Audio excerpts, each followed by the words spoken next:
Assalamualaikum warahmatullahi wabarakatuh. Kita jumpa lagi dalam video aku. Kali ni aku nak bercerita mengenai amanah ikhtiar Malaysia ataupun singkatan dia AIM. Okey, tapi apa yang aku nak ceritakan ni bukanlah mengenai AIM, tapi lebih tertumpu kepada para peminjam AIM tu sendiri ya. Yang mana di kalangan peminjam ni mereka menggelarkan diri mereka sebagai sahabat. Jadi ini yang aku nak kongsikan kepada korang mengenai sahabat-sahabat di dalam kelompok Amanah Ikhtiar Malaysia. Kita start from the very beginning ya. Okey.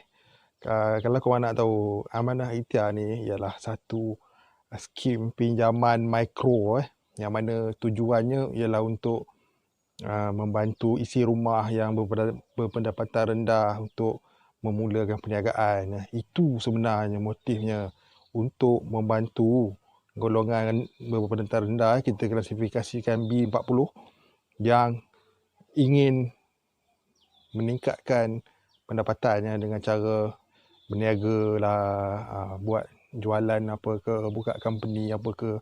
Itu sebenarnya tujuan asal dan matlamat dia, untuk membantu ya. Jadi kerajaan mengadakan organisasi bernama Amanah Ikhtiar Malaysia ni untuk memberi pinjaman, tapi bukan kepada lelaki, kepada perempuan ya, pada wanita, iaitu para isteri ya, ataupun perempuan lah, untuk memudahkan sebarang perniagaan menggunakan wang daripada AIM ni. AIM ni dia ada banyak skim ya, ada banyak skim. Okey, yang aku tahu je, ada skim bernama Mesra, Seri Kandi, Sejahtera dan Wibawa. Yang aku tahu je ada 4. Kalau ada lebih lagi, korang tolong tambah kat ruangan komen ya. Okey, ada 4 skim ni. Jadi keempat skim ni ada syarat kelayakan untuk meminjamnya. Tapi whatever happen pun, peminjam kena bayar secara mingguan. Jadi kalau amount yang korang pinjam tu banyak, mingguan korang pun banyak lah. Boleh mencecah sampai 500-600 seminggu. Bukan sebulan seminggu. Kalau bank 500 sebulan tu ada maaf lagi lah Tapi 500 contoh kalau 500 seminggu, sebulan dah berapa? Penat juga Yang aku nak bangkitkan hari ni di sini dalam video ni ialah trend peminjam ya.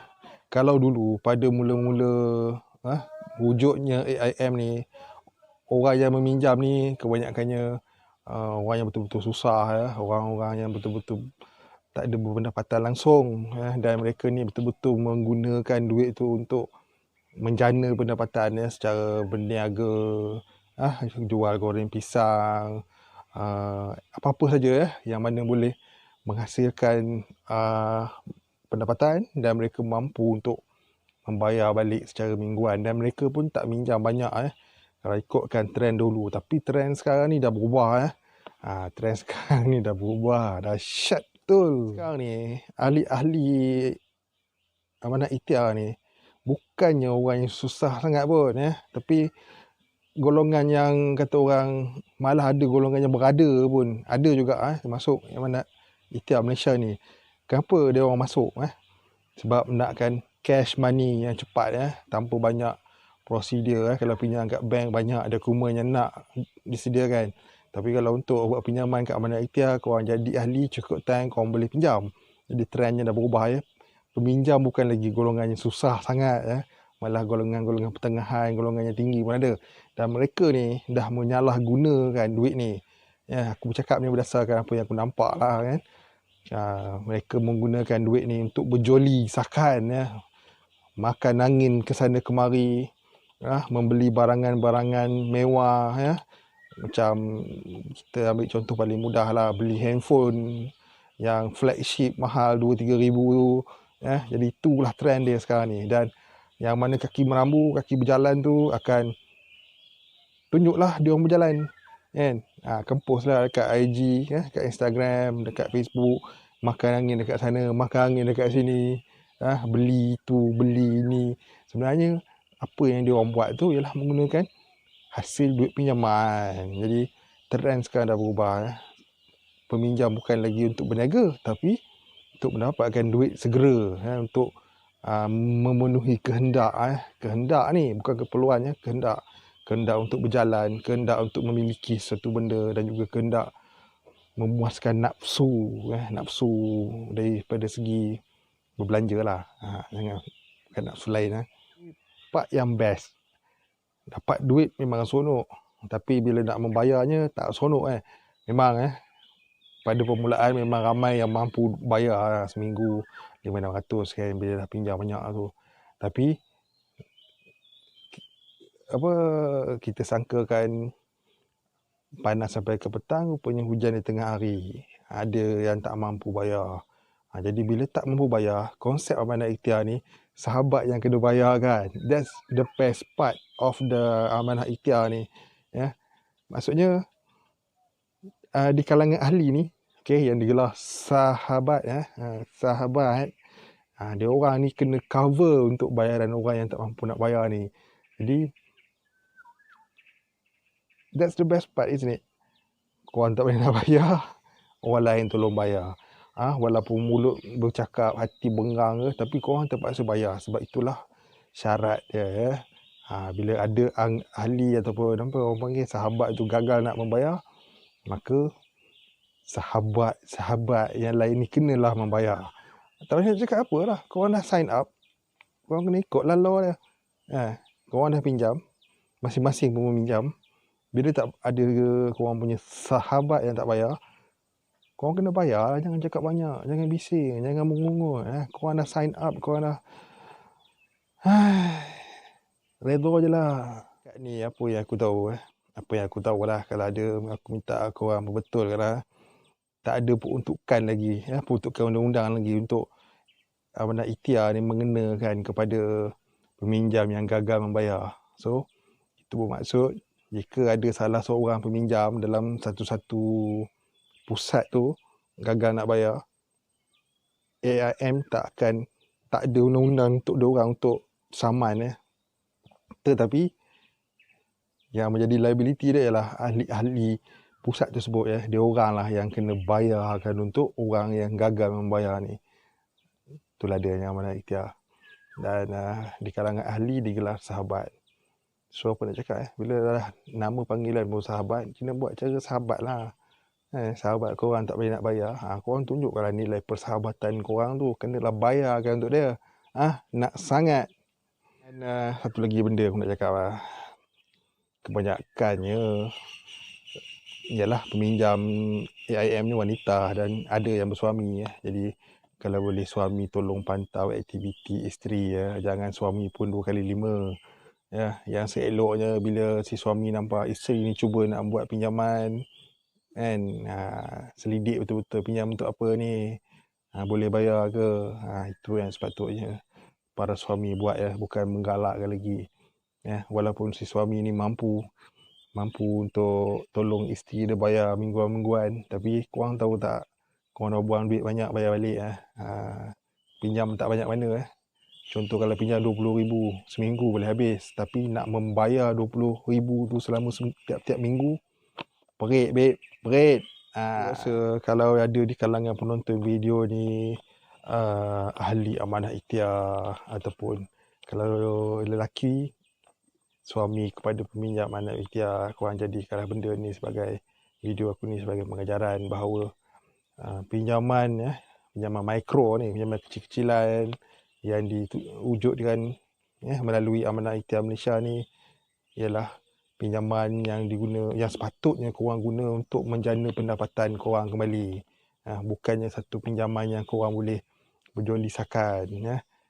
Itu satu perkara. Satu perkara lagi, korang jangan ingat amanah ikhtiar ni satu shortcut untuk korang dapat duit banyak. Shortcut yang paling mudah. Kerana kalau korang nak pinjam dekat institusi perbankan yang lain, banyak dokumentasi yang korang perlu sediakan. Jadi korang jangan salah guna program ni. Dan most importantly, aku nak tekan kat sini, jangan menyalahkan orang lain bila anda gagal untuk berbuat sesuatu. Maksud aku ialah kalau macam korang nak buat overlap. Okay, dia ada satu benda aku terlupa nak mention daripada awal tadi. Overlap ya. Overlap ni bermaksud gali lubang, tutup lubang. Contoh ada 4 skim ya. 1, 2, 3, 4. Okay, dah guna 4 skim. Dan ada satu skim yang akhir ni. Jadi skim yang akhir ni boleh buat pinjaman yang besar untuk tutup ketiga-tiga pinjaman ni. Jadi hanya akan wujud satu pinjaman dengan jumlah yang besar. Jadi aku tak galak. Kalau boleh, kalau ada penonton ni, ataupun suaminya, peminjam, nak ikhtiar ke apa ke, janganlah buat overlap. Overlap ni menyusahkan korang lagi. Dia umpama korang gali lubang yang besar untuk tutup lubang yang kecil. Dan bila lubang besar ni dah terbuka, belum tentu lagi korang boleh mampu nak tambus. Sebab bila lubang besar dah tergali, korang tak boleh dah nak gali lubang yang lagi besar. Jadi dia akan jadi mendatangkan masalah pada jangka masa panjang. Sederhana je, tak ada panjang pun. Amanah Ikhtiar ni dia ada satu dia punya slogan ataupun kita panggil moto lah. Moto dia kalau tak silap aku, berikhtiar menambah rezeki. Okay, dah terang-terang kat situ dia punya moto, dia punya slogan dia, berikhtiar menambah rezeki. Jadi korang kenalah mengikut moto tu. Janganlah korang terbalikkan dia menjadi apa? Berikhtiar menambah hutang. Orang kena ingat tu. Nak cari rezeki, bukan nak tambah hutang. Hutang yang dah ada pun banyak, nak tambah lagi dengan hutang yang nak kena bayar minggu-minggu.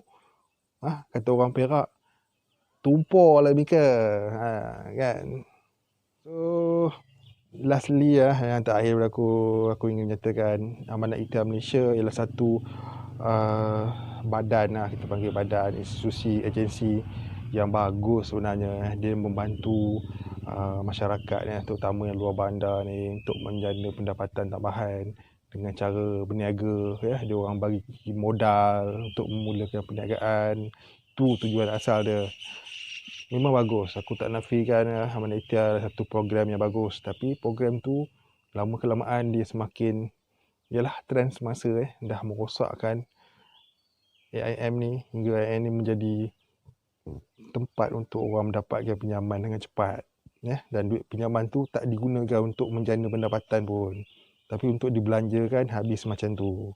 Itulah ringkasan daripada aku mengenai Amanah Ikhtiar ni. Jadi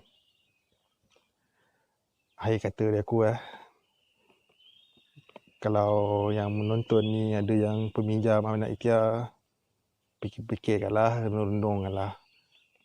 Kalau korang rasa matlamat dan tujuan korang meminjam tu boleh menjana pendapatan korang balik, okey, teruskan. Tapi kalau korang meminjam sebab nak merambu, nak berjoli, nak berjalan ke mana-mana, posting sana sini, berlagak macam orang kaya, OKK orang kaya kejap, maka korang tak payahlah pinjam lagi. Selesaikan je lah hutang-hutang yang dah ada tu, jangan tambah lagi. Jadi aku harap apa yang aku luah kepada korang ni boleh dijadikan panduan. Dan bagi orang yang belum lagi nak jadi ahli, baru bercadang, ada ramai orang yang belum jadi ahli tapi macam teringin nak masuk. Aku syorkan korang fikir banyak kali, untuk apa korang minjam. Renungkan, ambil masa renungkan semula, untuk apa korang minjam. Kalau korang memang ada plan, business plan, nak set up apa-apa, okay, carry on. Dan buat balik plan macam mana korang nak bayar balik secara mingguan. Yes, korang boleh proceed. Tapi kalau macam korang nak cari duit segera, sebab nak pergi, contoh nak pergi Langkawi, mana cari duit ni, join Amanah Ikhtiar, 2 bulan lagi kita boleh buat loan dan pergi makan. So, kalau itu tujuan korang, batal je lah hasrat tu. Sebab dia akan menyusahkan korang lagi. Minggu-minggu babe, macam bayar ceti, right? Macam bayar ceti. Jadi yang mana bergelar sahabat-sahabat ni, dia kalangan anggota ni, dia panggil sahabat. Korang jadi sahabat, korang dah declare diri korang sahabat, buat cara sahabat. Bila ada sahabat yang tak mampu nak bayar, tolong. Bila ada sahabat yang ada masalah, tolong. Lagi tu jangan gatai nak buat overlap. Overlap tu macam kena implik pula ada lab kan, macam bank pula lab kan. Tapi sebenarnya korang dalam AI ni, Amanat Ikhtiar Malaysia ni, overlap ni ibarat menggali lubang tutup lubang. Korang gali lubang tutup lubang, jadi batal je lah serat tu. Hadap je lah hutang yang sedia ada ni, tak perlulah nak overlap sangat. Nak overlap jom kita pergi litas pang, kita lap kau-kaunya. So guys, see you in my next video. Bye bye.